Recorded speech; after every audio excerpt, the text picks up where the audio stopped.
ሰላም እግዚአብሔር ከኔም ከእናንተም ጋር ይሁን። ውድና የተከበራችሁ አድማጭ ተመልካቾቼ፣ ቤተሰቦቼ፣ በአጠቃላይ የሰው ዘር በሙሉ ሰላማችሁ እንደ ምድር አሸዋ እንደ ሰማይ ኮከብ እዚህ ትርፍ ይበልልኝ። ወገን ጠፍቻለሁ፣ ይቅርታ። እንግዲህ ይቅርታ ይደረግልኝ በስንት ጊዜ የመጣሁኝ ማለት ነውና ቪዲዮ ላይክ እና ሼር ሰብስክራይብ እያደረጋችሁ ቤተሰብ ይሁኑ። እንዲሁም ሰላም ለሀገራችን፣ ፍቅር ለወገናችን እግዚአብሔር አምላክ ይላክልን ይላክላችሁ። መከፋፈሉን ትቶ አንድነቱን፣ ፍቅሩን፣ ሰላሙን ይስጠን። በእውነት ነው የምላችሁ። በጣም ነው የሚያስጠላው ሀገራችን እየተደረገ ያለው ነገር ያስጠላል፣ ይደብራል። እግዚአብሔር አምላክ እንግዲህ ሰላም እንዲሰጠን ሙስሊምን በእስልምናው ዱዓ ማድረግ፣ ክርስቲያንም በክርስትናው እንግዲህ ጸሎት ማድረግ ነው እንጂ በጣም ከባድ ሁኔታ ውስጥ ነው ያለሽ ሀገራችን ማለት ነው። እግዚአብሔር አምላክ ለሁላችንም ሰላሙን ይስጠን ነው የምላችሁ። እንግዲህ ዛሬ ደግሞ ይዤላችሁ የመጣሁት የነ አያልቅበት ማለት ነውና አንዳንዴ ሴት ልጅ እንግዲህ እስከዚህን ድረስ ራሷን መጣልና እስከዚህን ድረስ ለወንድ ልጅ እንደዚህ መስገብገብ የጠፋ ወንድ ይመስል በእውነት ነው የምላችሁ። እንደው በጣም ነው አንዳንዴ የት እየሄድን እንደሆነ እግዚአብሔር አምላክ ይወቀው ማለት ነውና እውነት ለመናገር እንዴት ነው ግን ሴት ልጅ በዚህን ያህል ልክ አፈቅርሃለሁ፣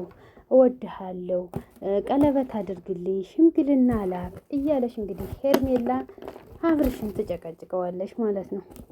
ወደዋለሁ። ቆይ ልጁስ እኔ ያልገባኝ ነገር ማለት ነው ሩታን አስወልዶ ወደ እኔ ላምጣው፣ ከዛስ አንቺን አስወልዶስ ወደ ሌላ ይሄድ እንዴ? አንዷም ተነስታ መታ እንግዲህ እወደዋለሁ ቢል በቃ ወደዛችን መሄድ አለበት ማለት ነው።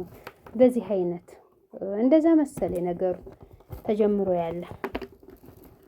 ስለዚህ ያም ሆነም ይህ ሴት ልጅ እንግዲህ እንደ ሴትነቷ ኮራ ቆፍጠን ስትል መልካም ነው እንዳለ በአንዳንድ ሴት ልጅ ሁሉም ሴት ልጅ እንግዲህ ስሟ ትጠራለሽ።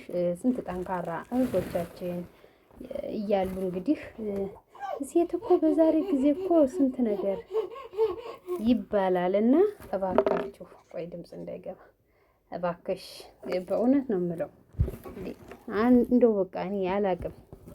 በጣም ነው የሚያስጠላው። አሁን ይኸው ያያችሁት እንግዲህ አብርሽን ማለቴ ናሂና ውብዬ ተባለ ናሂን በስንት መከራ ብትለምን አልቅሳ ብትጠይቀው ምን ብትለው እምቢ ብሎ እንግዲህ ያው ናሂ ትዳሩ እንግዲህ አደጋ ላይ ተሰቅሏል ማለት ነው። እንግዲህ የውብዬ ወንድም በቃ ያንዴ የመጨረሻ ያው ወንድ ልጅ ደግሞ ወጣቶች ወንድሞች ደግሞ ትንሽ አይረዱምና አምርሯል ማለት ነው። ስለዚህ ይሄ ከመደረጉ በፊት መጀመሪያ ጥንቃቄ ማድረጉ ተገቢ ነበረ። ሆኖም ቀረም እንግዲህ ይዤላችሁ የመጣው ስለ አብርሽና ስለ ሄርሜላ ነው። ዛሬ ደግሞ እንግዲህ በአዲስ ቪዲዮ ሽር ጉድ እያሉ ነው። ቪዲዮውስ የምን ይሆን? የሽምግልና የቀለበት ወይስ የምንድን ነው? እንደኔ እንግዲህ ብዙዎቻችሁ ግራ ተጋብታችሁ ይሆናል ማለት ነው።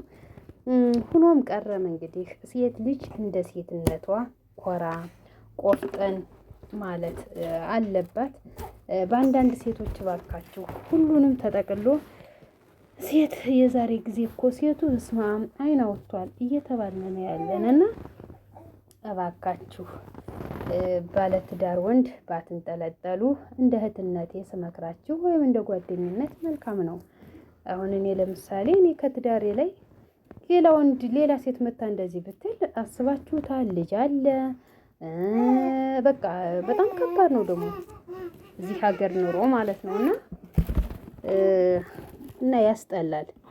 እንዴት ነው ልጅ ያላባት ማደግ የሚችለው? አሁን ሄርሜላ ያሰበችው ልጁ ያላባት ማደግ አለበት ማለት ነው እኮ እንዴ። እሺ እናት 9 ወር ተጨንቃ ወልዳ ማሳደግስ ለምን እንዴ? አባት እንዳይረዳ ተብለን ነው እንዴ?